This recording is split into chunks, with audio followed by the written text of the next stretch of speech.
Hi, this is Rob from SeeHowToDoIt.com. Before we start the video, we'd like to thank you for watching. We'd also like to ask you to please like, subscribe, and share on social media, and visit us at SeeHowToDoIt.com. Today we're going to show you how to rebuild this swamp cooler. You could pretty much use all these steps on any brand swamp cooler.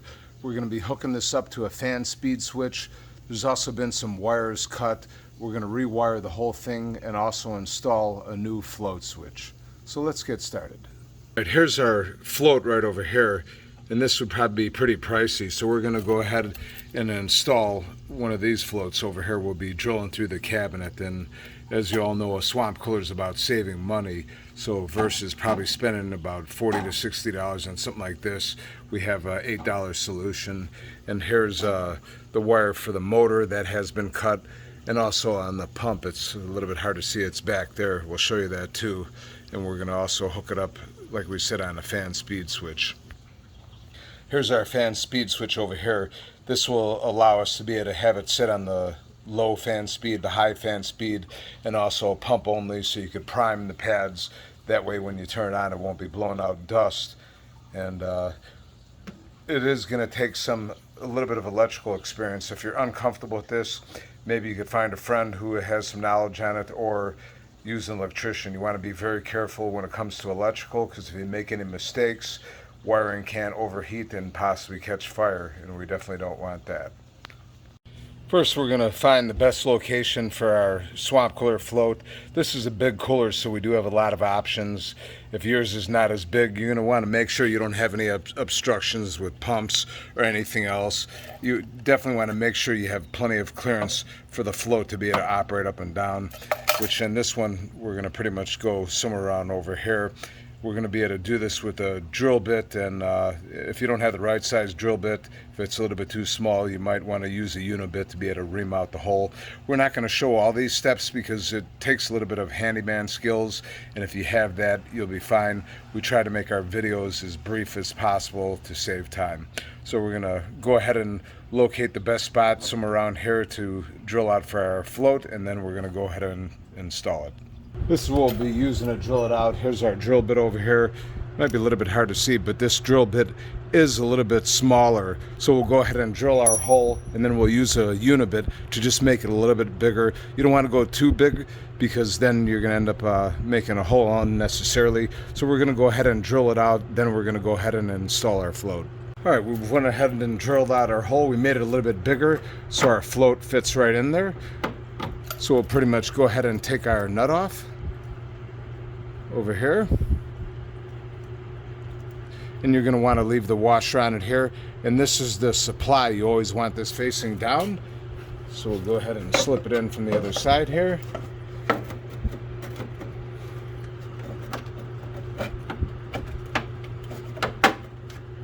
And then we'll go ahead and put on our nut.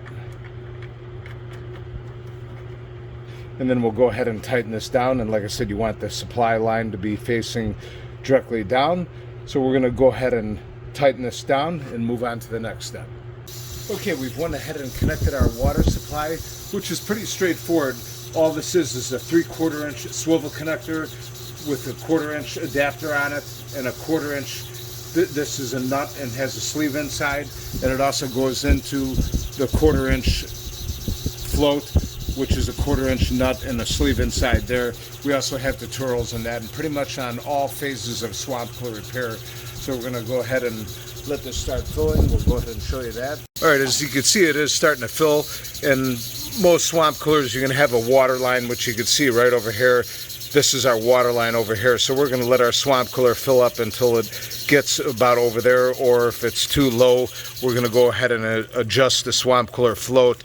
Pretty much you'll adjust it by holding it right over here and then putting a little bit of a bend into it. And we do have tutorials on this too, but we will show you all the steps how to adjust it. We're going to go ahead and let it fill, and once it's close, we're going to make whatever adjustments necessary we need to do.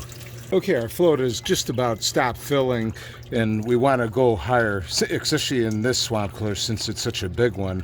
So pretty much what you're going to do, you're going to want to hold it back over here, because if you don't, you're going to end up snapping it off.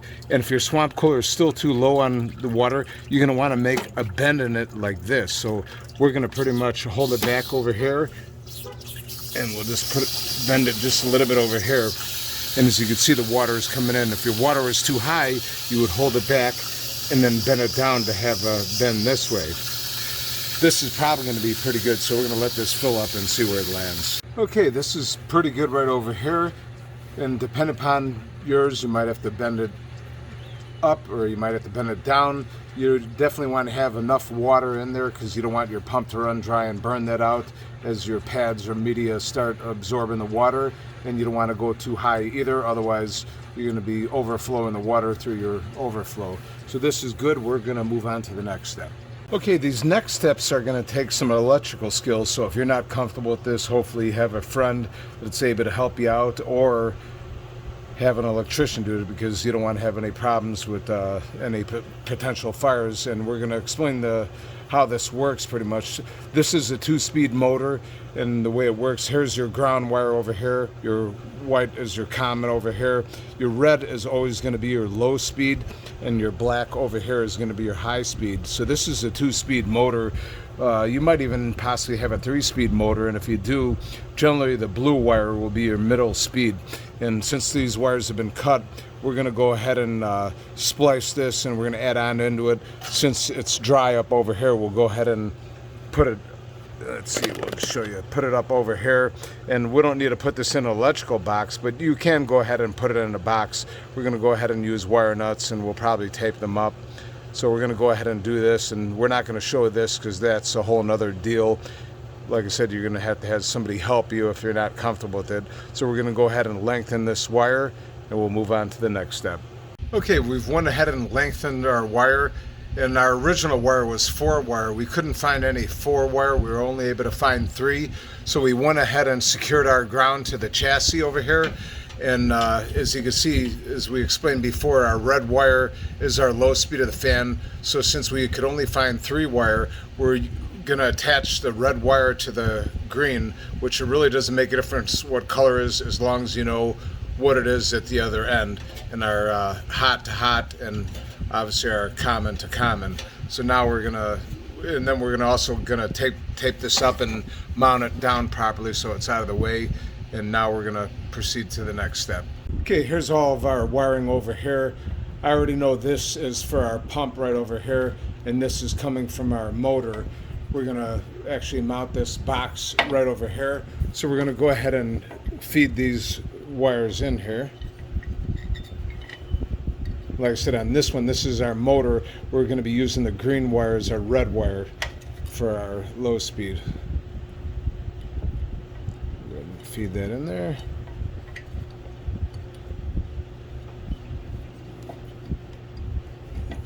Pull it down a little bit, and we're going to go ahead and screw this down, and we will silicone the top of this, so this way the wire doesn't move or any kind of moisture comes inside there. So we're going to go ahead and mount this, and then we'll come back to it when we're done.